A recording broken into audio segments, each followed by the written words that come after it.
Another note too, it is being narrated. I'll talk about the actor that's narrating. It's not Ryan O'Neal. It's an older actor, as if he's reading a book. Very similar, like Princess Bride and things like that. So it does go through narrative as the film unfolds, which is actually very helpful. I think it's very necessary in this type of movie, having the narrative. I think some movies can have narrative, and some movies don't need it, and the narrative can get in the way. But this film, very much in need of the narrative, since it's based on the book, The Luck of Barry Lyndon.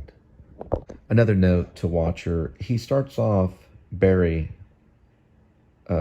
Redmond Barry, and earns the name Redmond Barry Lyndon. And that's kind of how you watch it and see it unfold. This is very cool too. I'm doing what's called a crash zoom right there. This is going to lead into almost a point of view shot, which is really cool because you're looking through this little hole where the soldier will put the rifle. In a minute, the soldier will put the rifle there, and then it's kind of going into point of view. But look how it starts. It takes time before the soldier gets there. I'll show you what it looks like with the soldier. So what he does, after he holds it for a while, he slowly tracks the camera forward. And then this musket will go into a positioning, and this little, almost like a little thing you would look through in a camera, like a monitor, will expand to a point of view. Almost like if you had done that with a zoom, but he actually did it with a tracking shot. And that's what it looks like. First, it's that little square. He goes into a tracking shot to reveal the entire battlefield. That's the genius of Mr. Stanley Kubrick.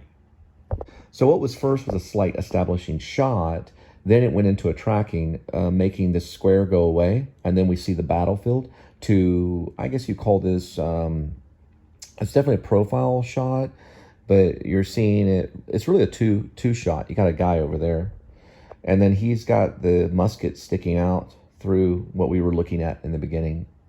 That is done in a very crafty kind of way that each thing could be a painting. All three of those shots. Really, they're two shots. This is a two shot, but they're A shot and B shot. The A shot would show the square that we saw earlier, and then him tracking into that from the other angle, then seeing the battlefield, and then this shot, which is a two shot from a profile. Can you think of that if you went into the room and this was a bunker? You certainly could borrow from it. But Kubrick could have borrowed it. All right, so this is what I'm talking about. Very similar to Full Metal Jacket. He's walking in a trench, smoke's all around. The camera will start to pan or track. And I think in a moment it'll track too, following the soldiers. It's very reminiscent of Full Metal Jacket, which he'll do later in the 80s. All right, I took a little intermission. You might want to do that on Barry Lyndon. Let me mute it right here and see where I'm at. I took a little break to kind of like look at other films online. Not watch them, but just read about other films. And also, of course, to read about Barry Lyndon and everything.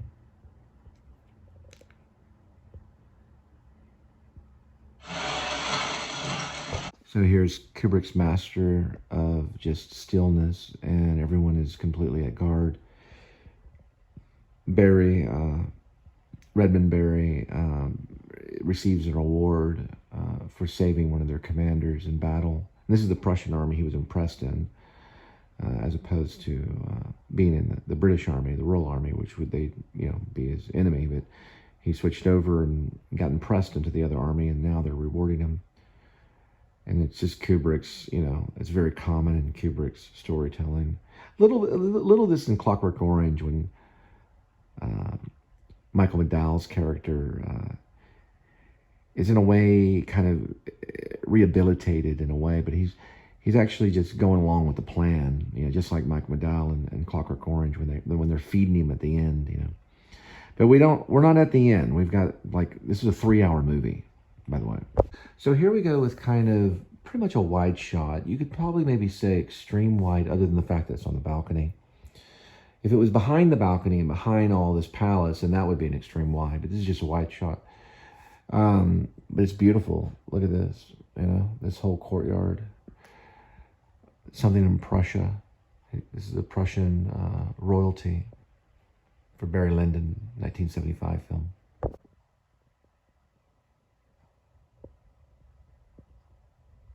Makeup alone. So Barry Lyndon, or it's actually Barry, Redmond Barry, is right there. It's Ryan O'Neill, and he has been adopted into the Prussian Empire. Earlier, he was wearing a eye patch, as one of his commanders was wearing. So Kubrick is talking about humanity on many different levels here, and this is like basically talking about an adoption almost. Like he has been taken in by these people, and it's a very interesting scene. I remember hearing about a little bit of this, and then there's going to be like another scene with a lot of candlelight too. I immediately think of Anne Rice's Interview with the Vampire too, which would have been very interesting if Stanley Kubrick was asked to direct that. I don't think he would have, but he definitely chose to do this. The Luck of Barry Lyndon, which is what this is. It's based on a book by Thackeray.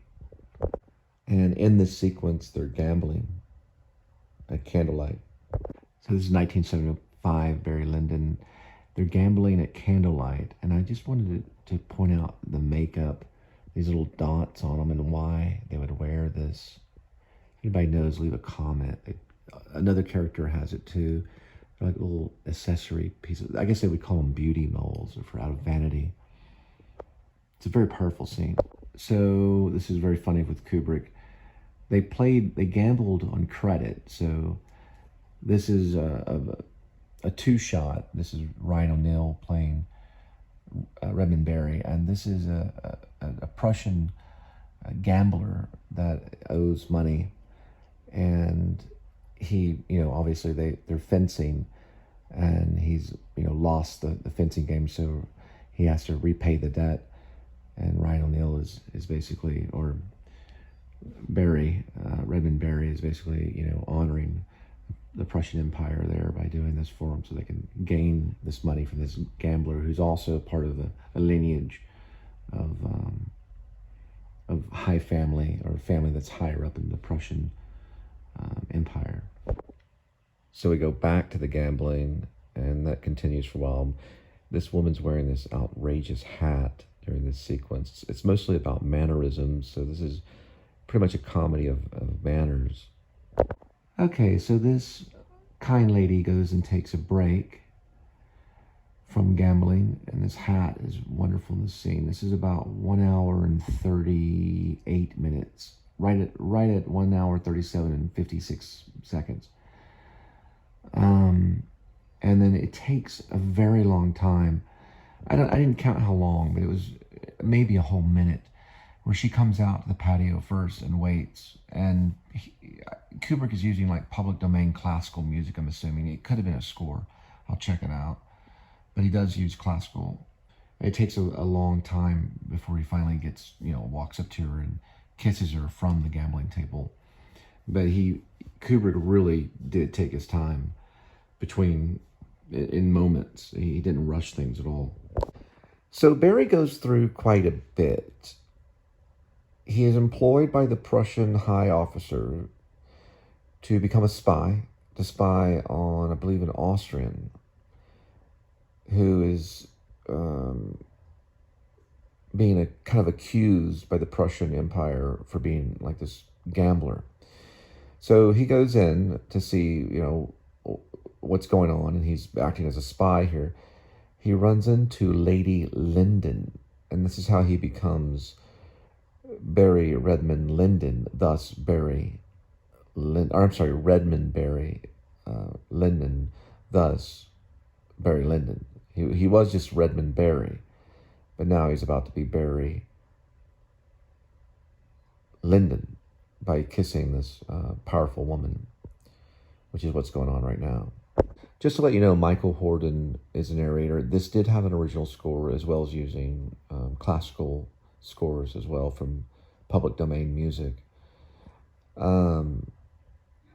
Like the Haydn score that I talked about, or I'm sorry, Handel score. It's a very difficult film to talk about. You have to know your art history. But because of this kiss, eventually they get together. Her husband dies of, it's kind of basically like a hemorrhage. So he continues with her and becomes Barry Lyndon. And it's about to wrap it up. But I think, if I'm not mistaken, I don't think I'm near the 3-hour mark. So there's going to be like, the tables are going to turn. He's going to regain his power by being with her. And it moves in a different direction. It's a very, very, very good film. And I'm possibly thinking maybe I might put it on a higher honorable mention. I don't think it'll make my top 11, but it's better than average for sure. It's a masterpiece. And Lady Lyndon is played by Marissa Barrendon. Yes, that's Marissa Berenson and Ryan O'Neal in Barry Lyndon, 1975.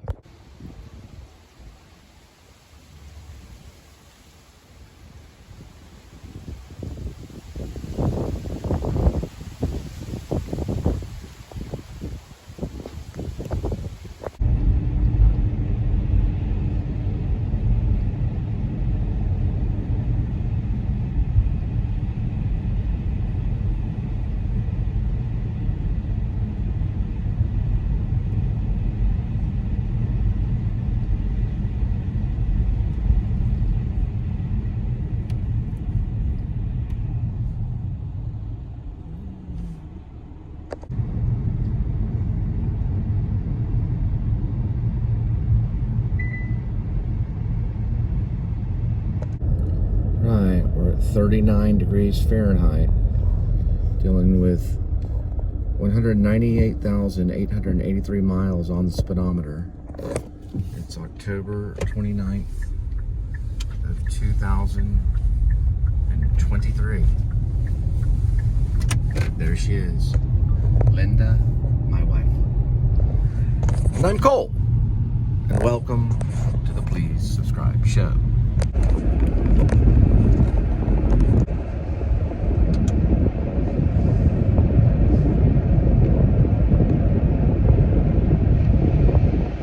Head to Walmart, Silver Alert, Ford, Benbrook, Texas.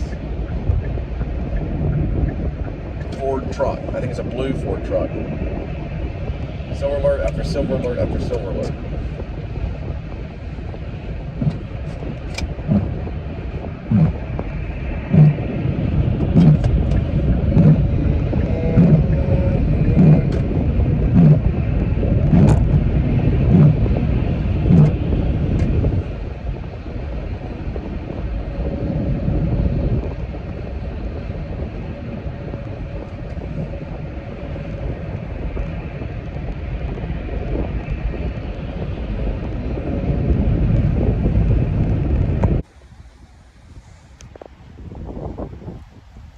Right, it's getting chilly, so that means winter's coming up, and I gotta do the old turn the collar like this. And Linda's getting ready, and we're gonna go in and probably pick up, oh that's really cool, a few items, and then we'll be out back to Barry Lyndon, taking a little intermission kind of thing.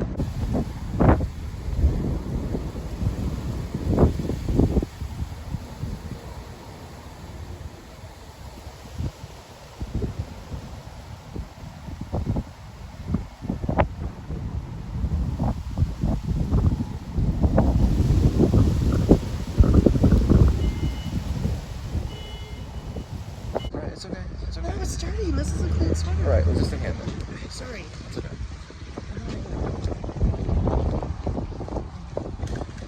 All right.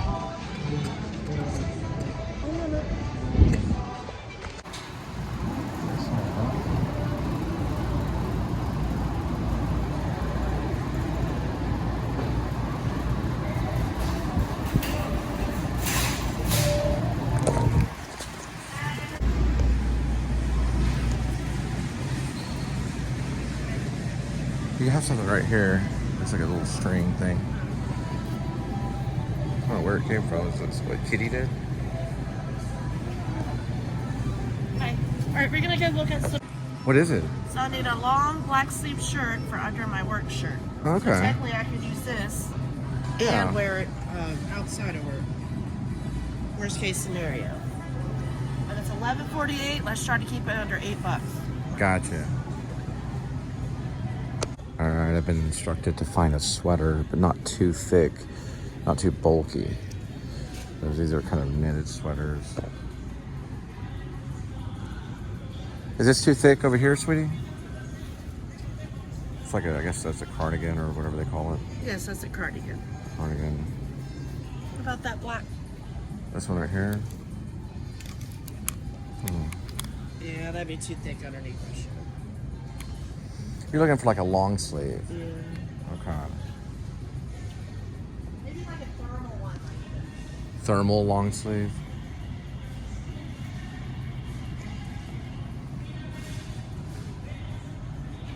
It's $5. That's nice. And I can always wear like a tank top underneath it. Still pretty thin though, but I wonder if you could wear two over it and not be too uncomfortable. Well, probably. Alright, we'll check it out tomorrow, Mo. Okay. Looks like this shelf for Happy Hauntings is pretty much empty right here for Halloween.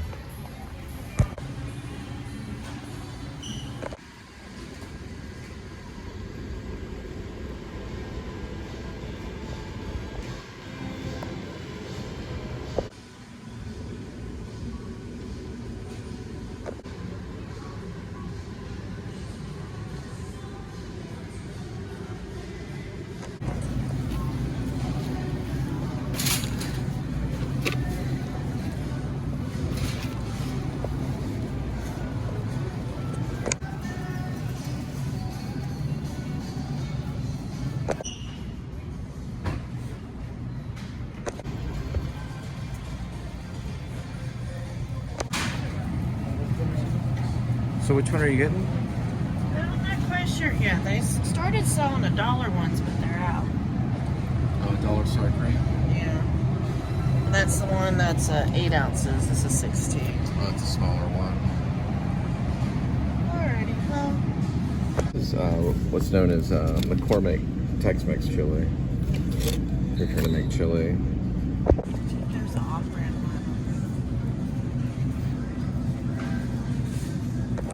74 cents. Your chili season mix. Good value. Are you getting this one? I don't know. Do you want me to do 1 pound or 2? Well, it just depends on whatever you want. Alright, so this is basically chili beans. Here you go. Thank you. Now we're going for 2 cans of 8 ounces of great value For tomato the chili. sauce. For the chili. Okay.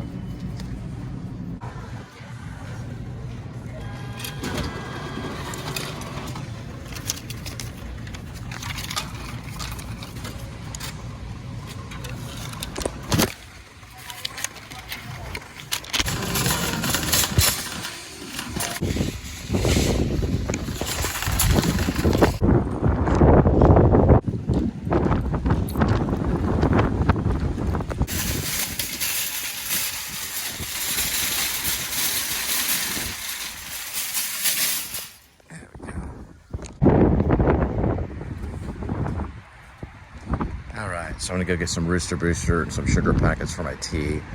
I usually get my tea at a Walmart gas station. QT, I don't even know if they do complimentary teas, but they have this little... Whoa, did you see that? Poltergeist. I got it on... That's weird. Went on and off. Brownout's what they call it.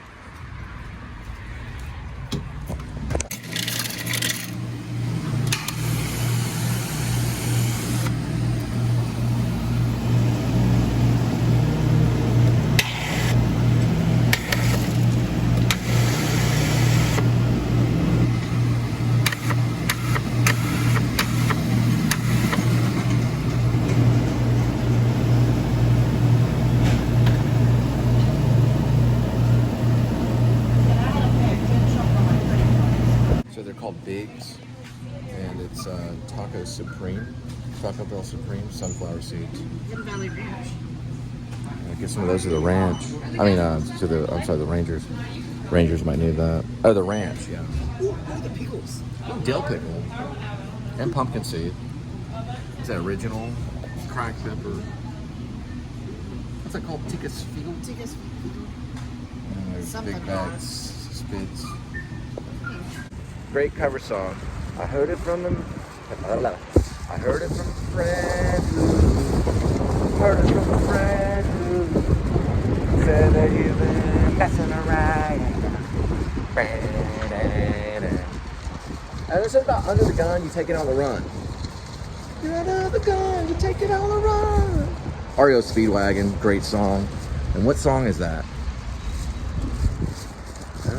What song is that? I don't know. REO Speedwagon? I have no idea. What? It's from the album High Infidelity. Please tell me the name of the Okay, it goes, I heard it from a friend, yeah. I heard it from a friend, yeah. Ooh, and you've been messing around. Alright, let's end. Should be open, hang on. We might do that cover, I don't know. It'd be a good cover. I mean, it's probably basic chords. Texas is a extreme weather state. And, I'm gonna look at the gas price right here. Just for following all the rules, $2.79. When I was a kid, I was very young, probably like 4 or so. My parents would stand outside, and sometimes we would be by the truck, and they would be like, "We're cold, to my dad. And then I would I'd step up and go, "I'm right here," because I thought they were saying, "Where's cold?" I mean, "Where's cold?" Sorry, I still messed that up today. "Where's cold?" is what I thought they were saying. I was like, "I'm right here." They're like, "We're cold. I'm right here." And they just laugh. See, they were thinking that I was thinking that they were saying, "Where is Cole?" But they were saying, "We're cold." Get it? Okay. Because my name's Cole. I'm like, "I'm right here." It's probably very common. I don't know if you're going to hear that with all the wind. Anyway. Yeah, so my parents would be at the truck, and they were like, and my sister would be there, and my mom and sister would be going, "We're cold. We're cold." Like cold. Yeah. And I'd step up and I'd go, "I'm right here." So I think they were saying, "Where's cold?" Yeah, it was weird.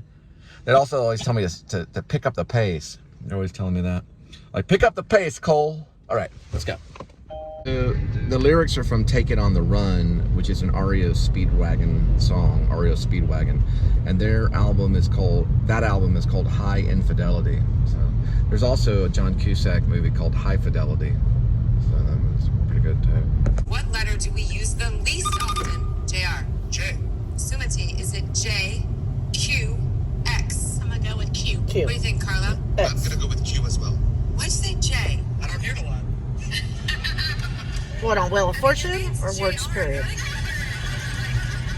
the time. What do you say? I'm not.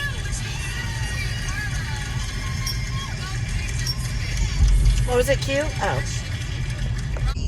What word am I looking for at Sumati? Is it forest, glade, glen? Forest. Forest. Carla? Forest. Of course, it's the forest. You can't see I didn't understand the question. Forrest Gump. I think she was talking about best actor. I didn't hear that. It's kind of hard to hear.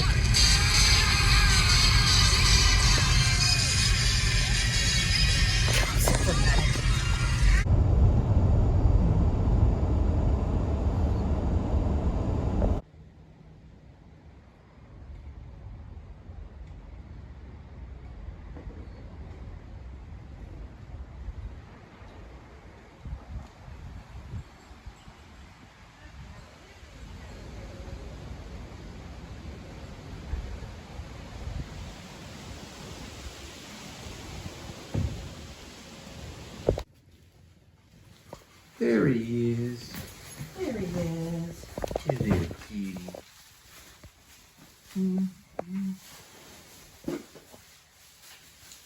Hi there. Right, dirty shoes like that. Hi, welcome back. Please subscribe show. Got some carrots, but we're feeding Kitty this. There you go. Oh, he just ate at 6 o'clock. I know, but it's back. We're back home. It's 10 o'clock. You can have a little snack. Okay, go ahead. I didn't know he ate at 6. Yes, I told you. Well, Oh, it was more like 8. All right. It's okay. He's going to have a little bit extra. Okay, just give him a little bit. And Linda, back there, if you can see, Sorry. she's making nachos. All right. Here it is. It is salmon. It's gourmet salmon and entree. It's for kitty cats, and it's Sheba. All right, kitty. Let's get this flat, like right here. There we go. Go to town. Looks like he likes it. There goes Kitty. Smells good. How you doing, Kitty? Do you like it? Seems like he enjoys it. I ate cat food one time like this. Oh, there you are. You're over there. At Actor Studio, drama school, where I studied acting. I played a cat, and I wanted to feel the taste of what it was like to eat cat food. I remember the smell. And I remember the purr and all kinds of stuff. Because you smell a cat eating his cat food. Anyway, I don't suggest it though. You can use tuna and stuff like that. My other friend who played a cat, he drank milk. But I wanted to try the cat food. All right. You have a good night. I got to watch Barry Lyndon. It's a 1975 movie by Stanley Kubrick. Night. Good night. Now Barry Lyndon gets married. He's actually at this point Redmond Barry, but he's going to become Barry Lyndon.